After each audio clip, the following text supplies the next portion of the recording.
Good afternoon, good afternoon again, or to God be all the glory again. God always gets the glory when I come on here. I thank God for this day and Sunday.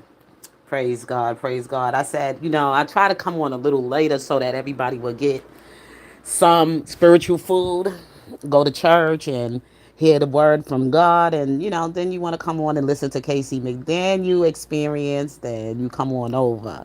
Okay. So we were talking, I know I was talking about we shall overcome, public housing, Section 8. Hey, Frankie, I'm glad you made it, sis. I'm so glad to see you here.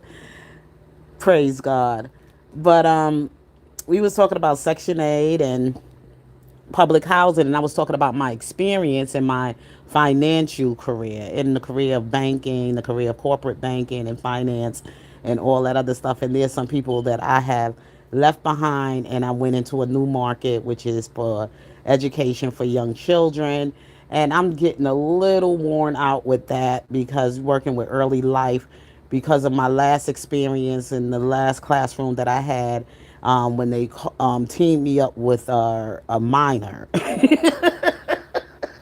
When they teamed me up with an 18-year-old, and I didn't think that was a very good choice, because of the generation and the age significance in our age difference. It was really nothing that we had on common ground, because young people today, you can't really talk to them about anything without them being in their feelings and turn it into something else, due to some of their own experience. I don't know what their parents teaching them at home, or what their parents taught them at home, or what they experienced. They just barely getting out of high school. So it's a different generation when you team up a woman my age, close to 60, with an 18-year-old. That wasn't a good combination. That was not a good combination. And then I'm also working in that field with a lot of women that come in who have baggage, a lot of baggage that they're carrying from their own experience, their own traumatic experience, and how you try to find space in your classroom so that you won't get in the way with people. But some things are just sometimes difficult, difficult to challenge.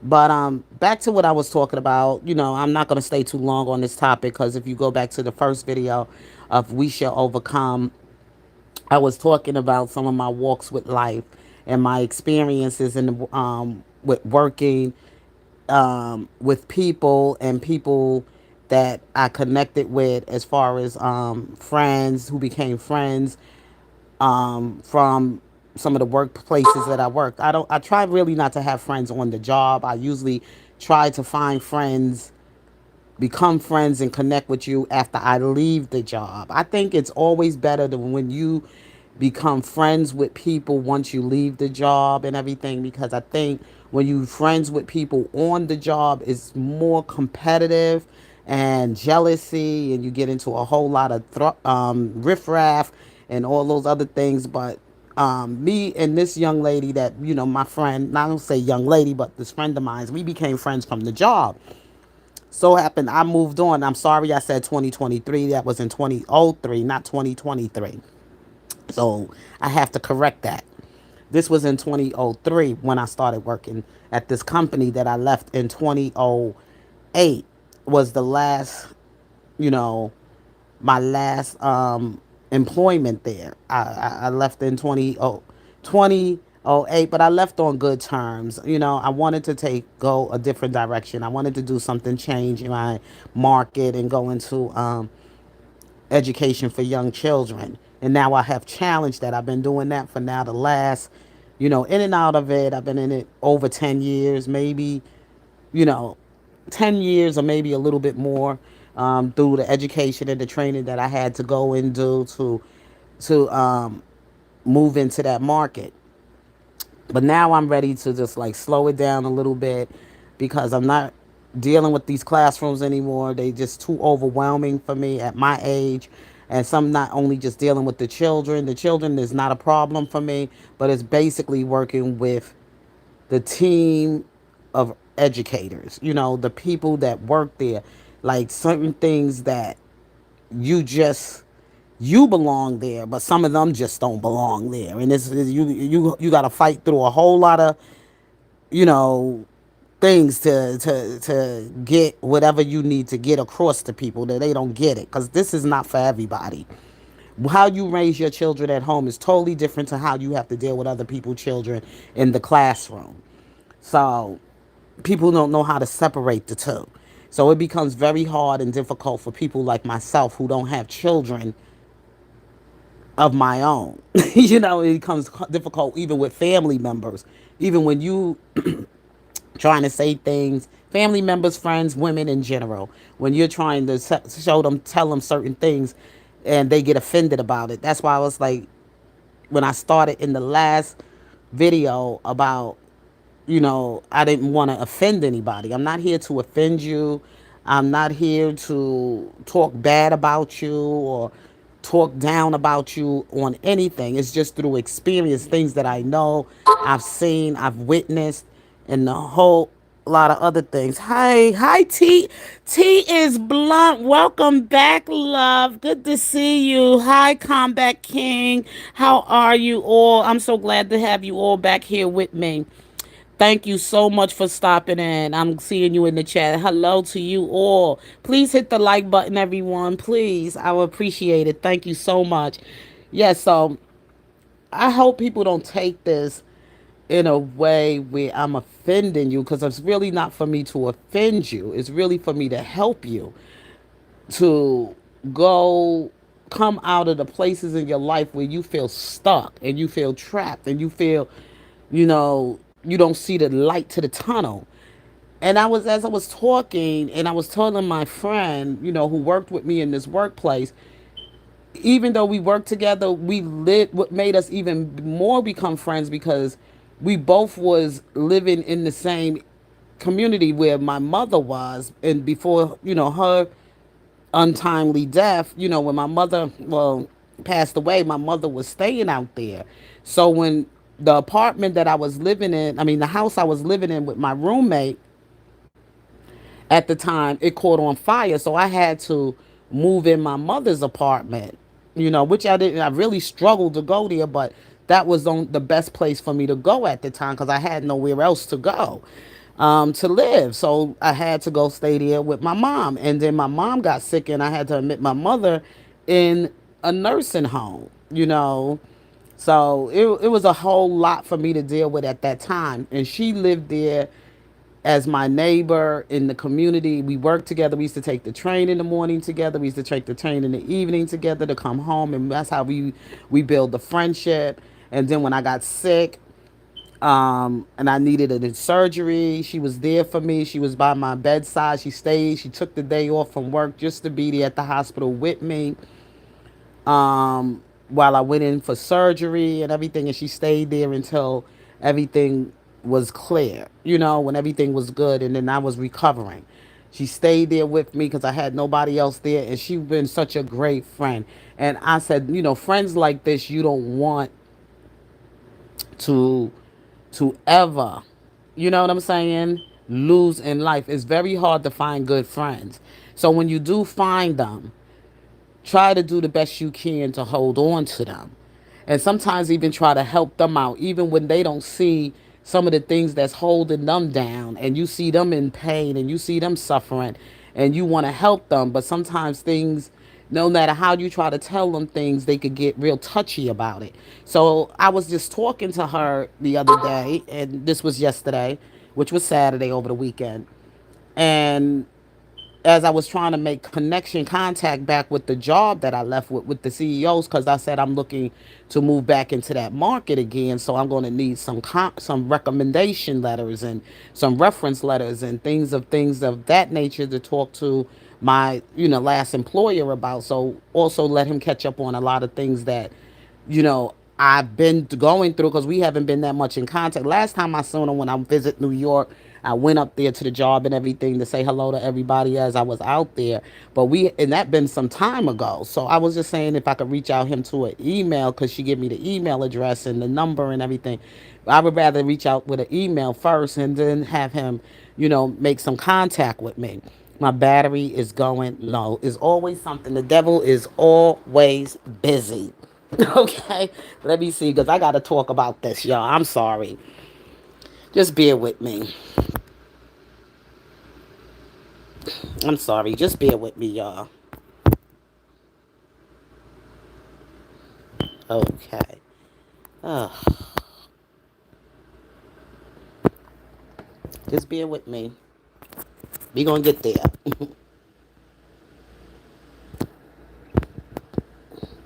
Trying to get my charger in. There's always when I got something interesting to talk about. There's always some type of interruption going on. Either is my phone battery, is it? There we go. Okay. So what I'm saying to you all, right? Like friends you don't want to lose, and you always remember the good things they done for you. You're not trying to badmouth them. You're not trying to talk down about them. I've seen that she's been in this situation for a long time. She's unhappy where she's at. All she's looking for is to stay there for one more year and ready to retire.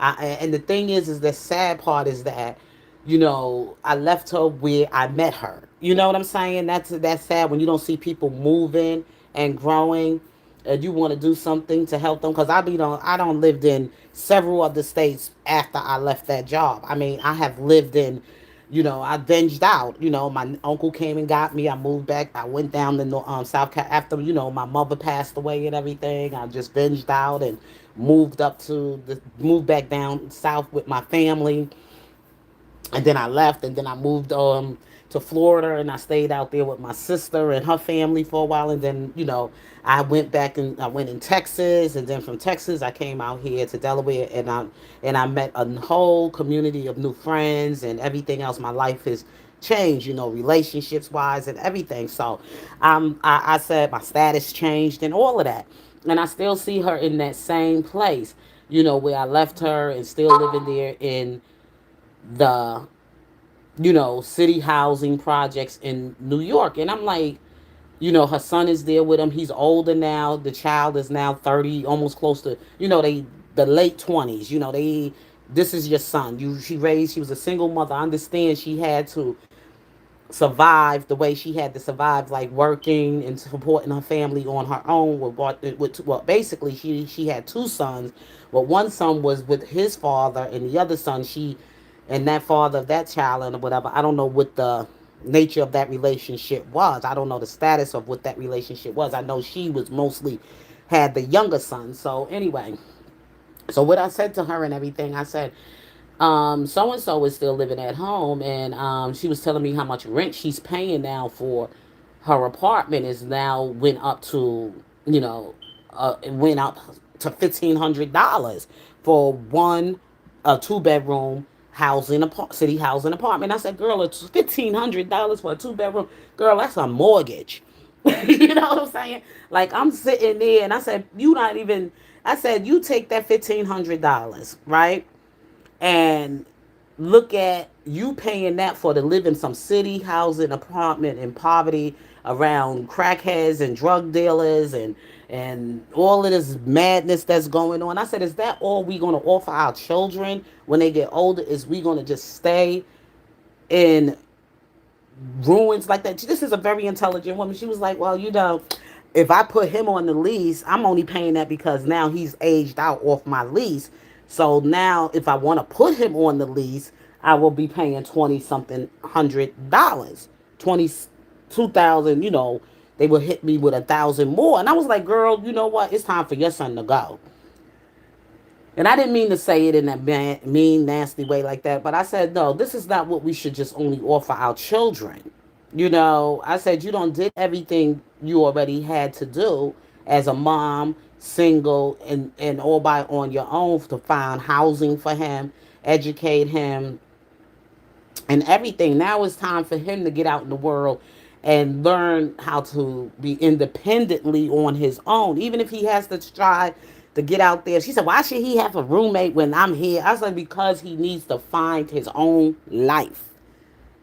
This is not his life. This was your life. He needs to get out and find his own life. Let's stop trying to raise boys and raise up men. Okay? Raise men. meaning let him get out there and learn how to live independently, to work on his own, even build friends in a community of friends, and even find his own wife.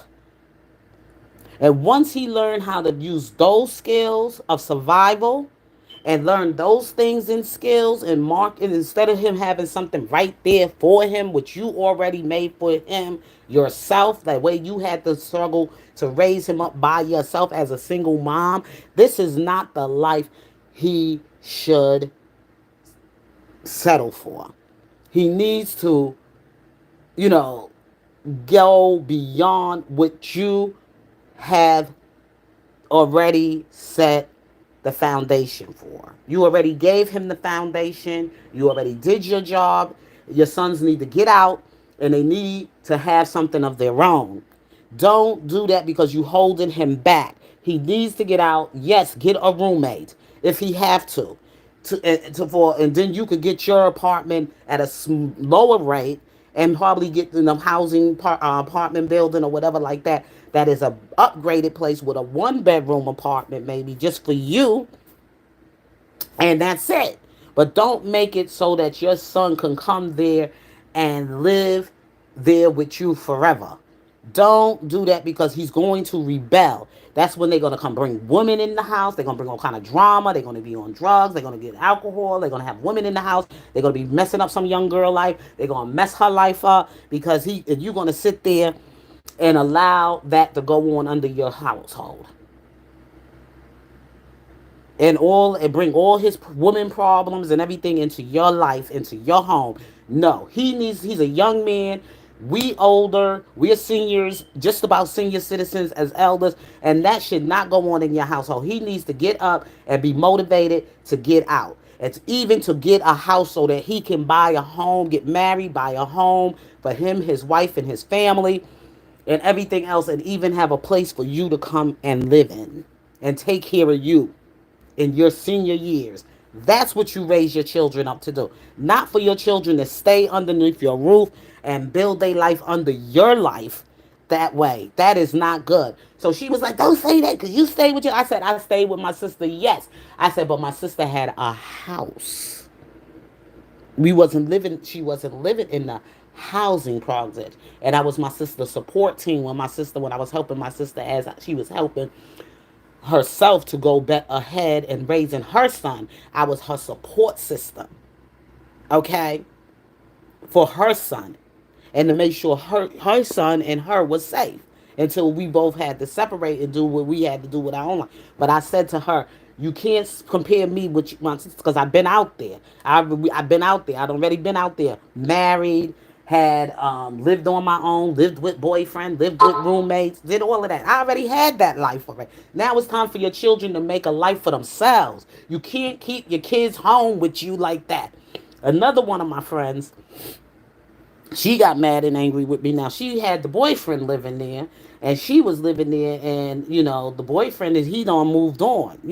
He left her, he moved on and everything, but her child is still her son, grown adult children still live in the house. And I said to her, she said, but my son help her. I said, no, that's not right.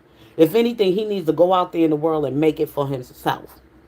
Pray for your children. That's how you pray. You pray for them. You gave him the foundation. You already gave him the Lord. You already showed him where to go whenever the troubles in the world get so rough on him. Who to go talk to the word of God. Check on mama. Yes, check on mama. See if mama's okay. And be on your way.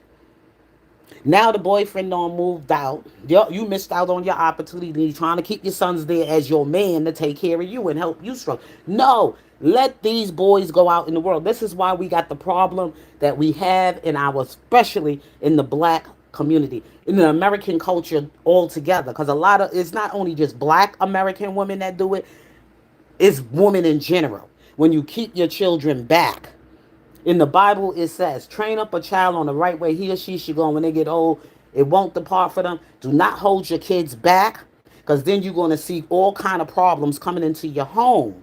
They got to get out there and make it for themselves. So then they can get out there and get some experience, and then they can come back and they can help you. When you in your senior years, they can make sure they check on mama, make sure mama's okay. They can remember all the things you taught them and the good things you poured into their life. for them to make it. I was just watching the movie last night before I went to sleep, Men of Honor, with Cuba Gooding and with Robert De Niro. Okay? And that was when the military was segregated, sort of segregated, but black men in the military at that time didn't get into the high positions in the military. They stayed in the low wage, the low paying jobs. They had more of the jobs you would say as the servants. You know, they was more like the servants. But Cuba Gooding, before he went out in the world and his father raised him up, his father was a sharecropper. He grew up in some farm in Indiana as a sharecropper. And before he was leaving, his father said to him, he said, Dad, I'm going to come back and see. His father said to him, Son, don't come back. Go out there and make a life for yourself. This is not your life. This is me and your mother's life, but when we had you to raise you up and we did what we had to do, but you got something greater out there for you. And I like the conversation what the father had said to the son to push him out in the world, not to come back home. But he stayed, communicating. His father gave him a radio. That's a very important thing because that's the problem a lot of women have when they become single parents and they raising their sons. They keeping their sons too long home too long, and they raising them now to be boys than to be men. Hear what I'm saying? You raising your sons to be boys. That's why we have the problems with the women out here doing so much more than what the boys are doing. All this masculine energy these women have today because they got to do it alone because these mothers raising their sons to be boys. They not raising them to be men. They need to get up and out and know how to get out there and make it on their own. Don't move in with no girlfriend. Don't move in and mess up some woman's life. Don't move in her home. Get your own life. And get yourself where y'all both can work and build your lives together. And the good part about that movie I've seen is that when he got out in the military, he had to study something about something that had to deal with breathing and everything else like that. And it had to deal with the lungs and the apparatus and all that. He had to learn that stuff, so he had to go to the library because he couldn't pass the exam in the class. And the teacher told him, if you don't pass this exam and if you fail my class again, you will be kicked out of my program. This is what his instructor told him, and he went in that library and he made a way to meet with this young lady. So this young lady that was studying to be a doctor, that he was able to sit with her and they both was able to work together, and she was able to pass her exam as well as becoming a doctor, and he was able to pass his swimming, how to use his breathing under the water and everything else like that. So that's how he built his life with her, and it's just a wonderful story. Men of Honor, great movie and everything. And I said, your sons need to go out there and they need to be challenged. If they not okay, they're gonna get a job. If they're gonna get a job, you know what they do? Save their money so they can find a place and move out. Don't take their money for rent. Let them use that money for them to start paying for getting out of your place, so they could start building their life that way. If they don't want to go to college, you have to push them harder at school. Even if they don't come home with homework, still question what they learned in school today. Stay involved in your children this is what I tell all my parents when we have things like parents and teachers conferences and stuff at school. I always mention that it's good that I see my parents that do come out. I can see parents that take an interest in their child's educational future, and I can see the ones who don't care in the classroom. I see the ones who care and then the ones who don't care. And then I said, well, don't just take anybody child into your program. Make sure that they parents want this for their children. And when those parents come in and they bring those kids that are destructive into the classroom and into the programs and stuff and always interrupting the classroom for the other children not to learn or whatever, those are the parents you need to call a meeting to and say, look, this program we can't afford to keep your child in our program. Too many interruptions. I think they need a change. I think they need something other than this program here. We don't have the support here for that in our classrooms for certain type of behavior. And that's what we did. We overloaded classrooms with a lot of children that are under the spectrum, that have trauma going on, families that got so much going on, and these parents don't make time or nothing to be involved in none of their children's education. It makes it very difficult to be a teacher in the classroom. This is what I had said to my to when I had my interview. I says, long as I could get the support in the classroom. I said, right now I don't want to go in as a lead teacher. I don't want to do that part of the job. Let me just stay as a floater so I can get familiar with the workplace, the team of workers, people that I'll be working with in the program or whatever, the staff, the educators and stuff, so I could get more familiar. Because the last time I went in, it was like overwhelming for me. A lot of people didn't really have the training at the level that I had my training at, so it made it very difficult for me in that classroom. Then they teamed me up with an 18-year-old, made it even harder on me. It was just so much I dealt with. So, and I had to take the fall for some of the stuff that happened that shouldn't have happened if I had somebody in the classroom who had that experience and who had the wisdom and the knowledge and everything else like that. We could have been there to hold each other together. You know what I'm saying? But I didn't have that. So that didn't work for me. So anyway, like I'm saying, like I said, we shall overcome. Public housing and Section 8. These things are only supposed to be a stepping stone. It's only supposed to be there for you when, like I say, single mothers who have to raise a family, or single families, like a one household, one income household or whatever. Those kind of families, it should be only available to. But for us working families too, but don't make it your child's whole entire life. That's what happened in our housing projects. That's why we got the poverty that we have in the cities of New York, the homelessness, the mental illness, and the drug crisis, the mental illness, because too many people get stuck in those city housing projects and they don't try to find they to better themselves so that they can better their living standards for their children or for themselves. While you have one child and you're not married, then you're going to have another child, you're not married, you have another child, you're not married, and then you got this whole crisis.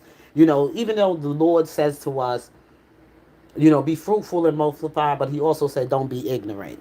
Okay? Don't be ignorant. At some point in your life, you have to, you know, get some kind of more understanding and wisdom and make better choices.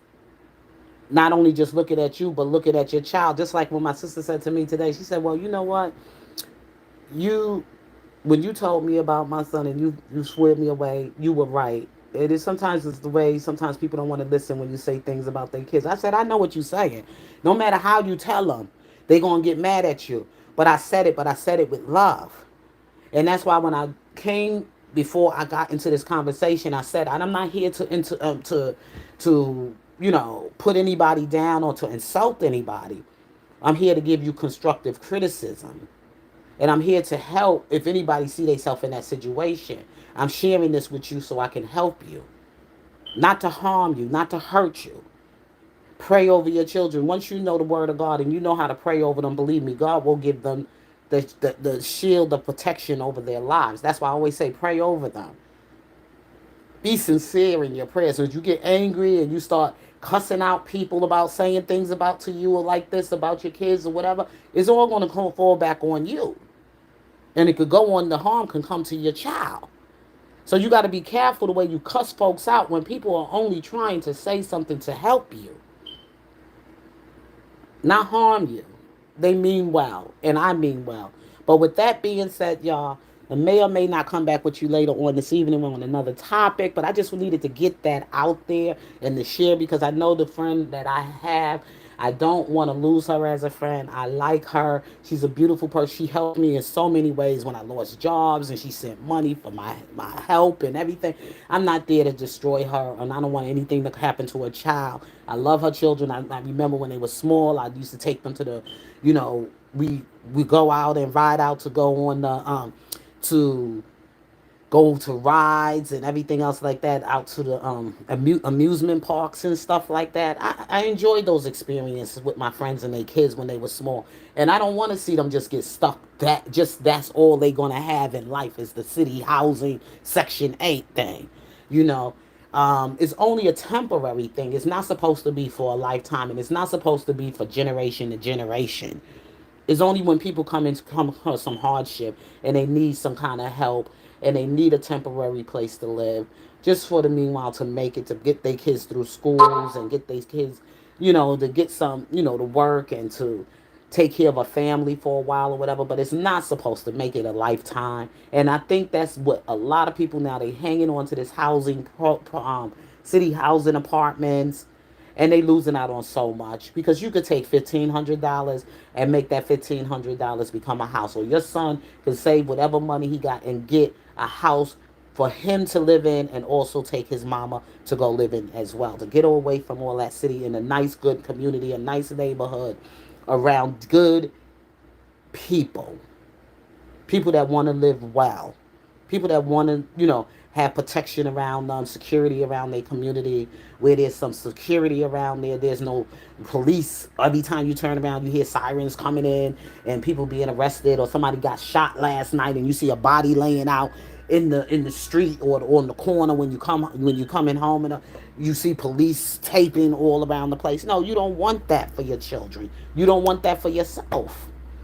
So anyway, y'all, I just wanted to just share that with you all. You don't want your sons to get caught up in the drug war, or be an innocent bystander and a bullet just come and just take your son out, and he ain't got nothing to do with it, or somebody just jump your son coming home from work or whatever.